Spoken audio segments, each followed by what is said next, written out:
ข่าวที่คนลาวไปถูกจับในประเทศไทยหลังๆมานี้ค่อนข้างที่จะเห็นถี่ขึ้นเรื่อยๆและล่าสุดก็มีการถูกจับอีกแล้ว12คนที่ลักลอบเข้าเมืองแบบผิดกฎหมาย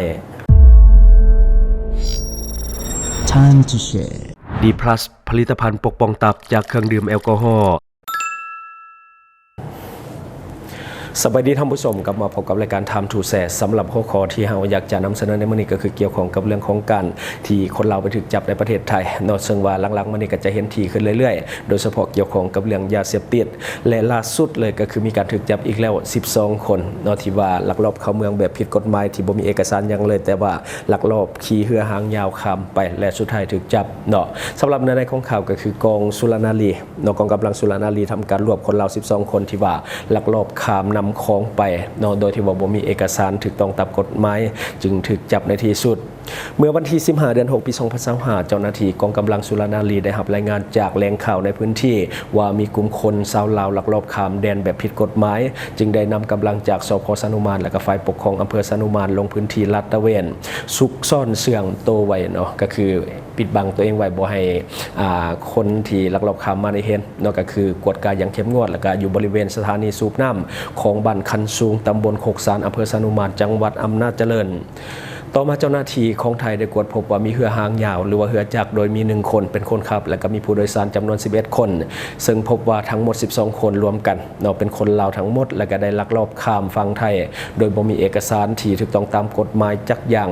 จากนั้นหน่วยงานที่เกี่ยวข้องของประเทศไทยจึงได้ทำการควบคุมตัวทั้งหมด12คนไปที่สพสนุมานเพื่อทำการสืบสวนสอบสวนและก็ดำเนินคดีตามกฎหมายต่อไป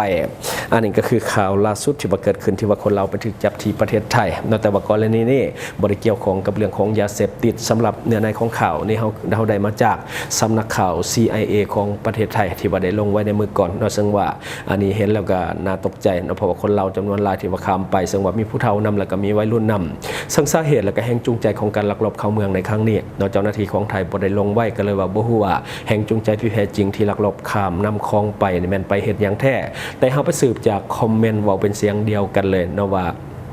คนลาวกลุ่มนี้ลักลอบเข้าประเทศไทยไปผิดกฎหมายย้อนว่าอยากไปรับจ้างดำนาในจังหวัดอำนาจเจริญของประเทศไทยซึ่งว่าเป็นเวียกในของเขตการเกษตรเราบางทีบ่ได้ดำนาแต่ว่าไปเฮ็ดเวียกอื่นๆเกี่ยวข้องกับเรื่องของการเกษตรอันนี้ก็คือคำตอบจากคอมเมนต์ที่ว่าเฮาได้อ่านซึ่งว่าคนในพื้นที่เขาเองนั่นแหละที่ว่าเขามาตอบเนาะสำหรับคนลาวแถบชายแดนตั้งแต่เหนือจนฮอดใต้พุ่นแหละตั้งแต่บ่อแก้วลงฮอดแขวงจำปาสักเนาะก็คือทั้งอุบลราชธานีของประเทศไทยจะฮู้จักกันอย่างดีสำหรับคนที่ว่าอยู่แถบชายแดนจะข้ามไปมาหาสู่กันเป็นเรื่องปกติโดยที่ว่าบ่ผ่านด่านก็คือข้ามด้วยเรือหางยาวอันนี้เขาเป็นเรื่องปกติแต่ว่ามันเป็นสิ่งผิดกฎหมายเนาะช่วงฤดูฝนแบบนี้เนาะก็จะข้ามไปรับจ้างดำนาอยู่ในประเทศไทยสร้างรายได้ให้กับครอบครัวแต่ว่าไปแบบผิดกฎหมายซะส่วนใหญ่เนาะคือคนลาวแถบชายแดนมักลักลอบข้ามไปรับจ้างดำนาหรือว่าไปเกี่ยวข้าวในแต่ละปีก็จะไปตามฤดูกาลถ้าต้นฤดูฝนแบบนี้ก็จะไปดำนาเนาะรายได้มันดีถ้าว่าเป็นช่วงท้ายฤดูฝนก็จะไปเกี่ยวข้าวซึ่งว่ารายได้ดีเช่นเดียวกันเนาะจะไปตามฤดูกาลถ้าว่าช่วงนี้ก็จะได้เงินดีแน่ช่วงไปดำนาเนาะก็คือคนลาวในข้ามไปไล่แต่ว่าไปถึงกฎหมายแน่ไปผิดกฎหมายแน่เพราะว่าค่าจ้างในประเทศไทยมันค่อนข้างที่จะได้ดีแต่ถ้าว่ามาเทียบเสลาวในปัจจุบันก็ดีขึ้นกันแต่มันอาจจะยังบ่สู้ในประเทศไทยคือค่าจ้างดำนาในลาวในปัจจุบันเฉลี่ยตั้งแต่เหนือจนฮอดใต้เนาะทั่วประเทศก็คืออยู่ที่ 200,000 กีบต่อคนต่อวันอันนี้คือค่าจ้างดำนาแต่ยังหายากได้ 200,000 กีบใน5คนที่จะมาดำยากเพราะว่าวัยรุ่นส่วนใหญ่เขาบ่ค่อยอยู่บ้านและเขาเจ้าก็ค่อนข้างที่จะบ่อยากรับงานแนวนี้ส่วนใหญ่ก็จะเป็นผู้เฒ่าบางคนผู้เฒ่าเขาเจ้าก็มีนาของตนเองเขาเจ้าก็บ่ได้ไปรับจ้างดำนาของคนอื่นถึงแม้ว่าจะจ้างหลายแล้วก็ตาม200,000 กีบเนี่ยก็ถือว่าหลายได้เวียกดำนาโดยสำหรับบ้านเฮาในปัจจุบันต่อคนต่อวันหรือว่าประมาณ306 บาทอันนี้ก็ค่อนข้างที่จะสูงแล้วในปัจจุบันแต่สำหรับบางพื้นที่ที่เขาต้องการคนหรือว่าเวียกมันเร่งด่วนก็อาจจะสูงกว่านี้แน่เนาะและสำหรับค่าจ้างในประเทศไทยที่มันดึงดูดคนลาวอยากให้ไปเฮ็ดเวียกอยู่ในประเทศไทยหลายก็ย้อนว่ามันมีค่าจ้างที่สูงกว่าเฮาค่าเฉลี่ยไปเช็คมาแล้วก็คือ400 บาท500 บาทต่อคนต่อวันหรือว่าประมาณ 300,000 กับ 26,000 กีบต่อวันต่อคน อันนี้คือค่าจ้างในประเทศไทยอันนี้บ่ได้รวมเรื่องกินเรื่องอยู่เนาะบางบ่อนเขาเจ้าแบบเลี้ยงเขาเลี้ยงนำตังหากเนาะบางทีมี OT บางทีเฮาเฮ็ดเวียกเกินโมงแบบนี้ก็มันบ่แล้วก็จะมี OT อีกเนาะสำหรับค่าจ้างในประเทศไทยสรุปอยู่ที่500 บาทต่อคนต่อวันเนาะโดยปกติแล้วเนาะจะมีนายหน้าทางฝั่งไทยเป็นผู้ประสานงานแล้วก็จัดหาแรงงานไว้ล่วงหน้าแล้วก่อนที่จะข้ามไปก็คือนายหน้าทางฝั่งไทยก็จะประสานหานายหน้าทางฝั่งลาวให้จัดหาคนเด้อเท่านั้นคนเท่านี้คนเอาผู้หญิงผู้ชายเอาไว้หนุ่มหรือว่าทั่วไปก็ได้แบบนี้เขาเจ้าก็จะประสานงานกันไว้แล้วหลังจากนั้นเขาเจ้าก็จะจัดหาผู้ที่ว่าเป็น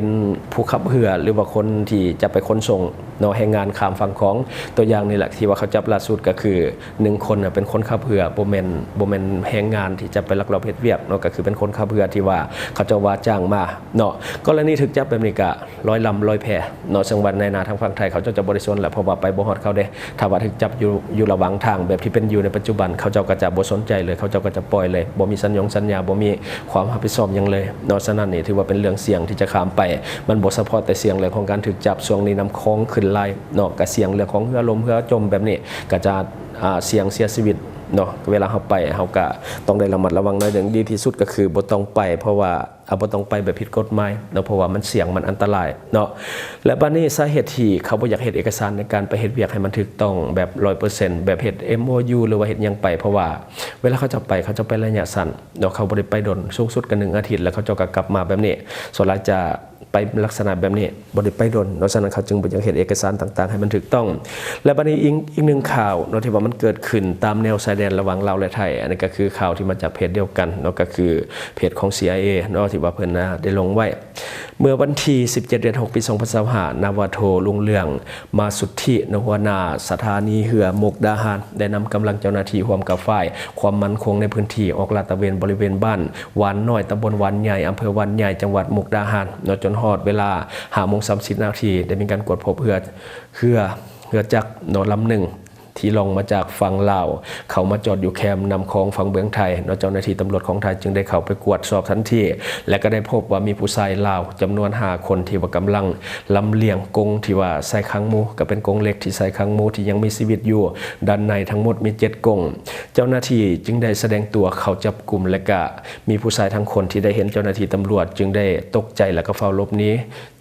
นีการจับกลุ่มของเจ้าหน้าที่ทันทีซึ่งว่าแล่นไปตามแคมแม่น้ำคลองซึ่งว่าแล่นเข้าป่าเจ้าหน้าที่บ่สามารถที่จะนำจับได้จากการตรวจสอบของกลางพบว่ามีหมูที่ว่ายังมีชีวิตอยู่จำนวน11 ตัวนอนและก็ทั้งหมดมี11 ตัวแต่ว่าเป็นหมูสีดำ9 ตัวคาดว่าเป็นหมูลาดหรือว่าหมูที่เลี้ยงตามหมู่บ้านของลาวและก็อีก2 ตัวเป็นหมูสีขาวหรือว่าเป็นหมูพันธุ์ที่ขังไว้ในกรงทั้งหมด7 กรงเจ้าหน้าที่ของไทยจึงได้กวดยึดไว้เป็นของกลางพร้อมกับเรือหางยาวอีก1 ลำและก็ได้ประสานงานหาด่านภาษีของจังหวัดมุกดาหารและก็ด่านกักกันสัตว์ของมุกดาหารเพื่อดำเนินตามกฎหมายต่อไปอันนี้ก็คือเรื่องของการลักลอบค้าขายตามแนวชายแดนที่เป็นการลักลอบคนหมูคนหมูจากฝั่งลาวที่จะข้ามไปยังประเทศไทยนี่ก็คงเป็นเรื่องของการค้าแบบผิดกฎหมายตามชายแดนแบบอื่นๆนอกจากยาเสพติดแล้วก็ยังมีสินค้าประเภทอื่นที่ว่ามีการลักลอบขายหมูตามแนวชายแดน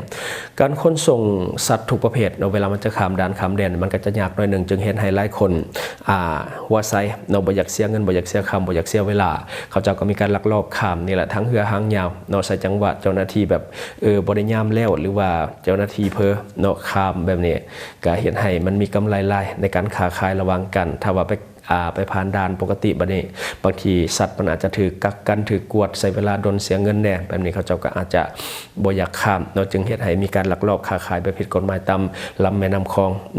งหลายอีพีที่ผ่านมานี่นำเสนอแต่ข่าวคนลาวไปถูกจับอยู่ประเทศไทยแล้วก็ไปสร้างเรื่องในประเทศไทยเป็นข่าวที่บ่ค่อยดีปานใดกับภาพลักษณ์ของสปปลาวของพวกเฮาเพราะว่าส่วนใหญ่ที่ไปก็จะถูกจับเกี่ยวกับของที่ว่ามันผิดกฎหมายโดยเฉพาะการไปเฮ็ดเวียกแบบผิดกฎหมายหรือว่าเกี่ยวข้องกับเรื่องของยาเสพติดก่อนนั้นที่ว่าจับอยู่อำเภอสังคมก็ไปลักลอบขนส่งยาเสพติดแล้วก็ถูกจับอันนั้นก็คนลาวคือกันวัยรุ่น25 ปีเท่านั้นหลังๆมานี่เฮาเห็นถี่ขึ้นส่วนใหญ่เป็นกลุ่มวัยรุ่นบ่แม่นผู้เฒ่าผู้แก่ดอกส่วนใหญ่จะเป็นกลุ่มวัยรุ่นที่ว่าลักลอบเข้าไปเฮ็ดเวียกในประเทศไทยถ้าอยากไปเฮ็ดเวียกอยู่ไทยแท้ๆเฮ็ดเวียกให้เฮ็ดเอกสารให้มันถูกต้องทุกอย่างทุกประการไทยเขาก็ยินดีต้อนรับแรงงานอยู่บ้านเฮาไปอยู่แล้วก็คือเขาเจ้ามีการเซ็นสัญญาระหว่างรัฐบาลก็คือเซ็น MOU แล้วเฮาก็ไปผ่าน MOU ไปไทยมันก็บ่ได้ยากและก็บ่ได้ใช้เงินหลายแล้วก็บ่ได้ใช้เวลาโดนคือกลับไปเกาหลีโดยซ้ำถ้าว่าเฮาไปถูกต้องตามกฎหมายการเฮ็ดเวียกมันก็ส บายใจสวัสดิการต่างๆเงินเดือนต่างๆมันก็ดีและมันก็สะดวกกว่าที่เฮาไปแบบผิดกฎหมายไปอยู่แบบลับๆล่อๆเนาะเฮาไปแบบถูกกฎหมายดีกว่าค่าใช้จ่ายก็บ่สูงใช้เวลาบ่ดนเนาะถ้าอยากทำการค้าขายกับประเทศไทยเนาะบ่ต้องลักลอบค้าขายดอกเขาก็เปิดให้เฮาไปค้าขายกับคนไทยคือกันเนาะเขาตามตรงออกตามประตูเนี่ยเป็นสิ่งที่ดีที่สุดเรื่องของภาษีเรื่องของรายจ่ายอย่างเฮากระจายไปตามปกติเพราะว่าคนอื่นเขาเจ้าก็เฮ็ดตามกฎหมายเนาะคันว่าเฮาไปลักลอบนี่ถ้าว่าเพิ่นกวดพบเพิ่นจับได้นี่ก็จะเสียหลายกว่าที่เฮาคิดเนาะซึ่งว่าอาจจะหมดเนื้อหมดตัวก็บ่ได้เนาะบางทีก็ติดคุกพร้อมแบบนี้แฮงเฮ็ดให้เสียเวลาฉะนั้นถ้าว่าอยากเข้าไปเฮ็ดเวียกอยู่ประเทศไทยเนาะก็ไปให้มันถูกต้องตามกฎหมายถ้าว่าอยากค้าขายกับประเทศไทย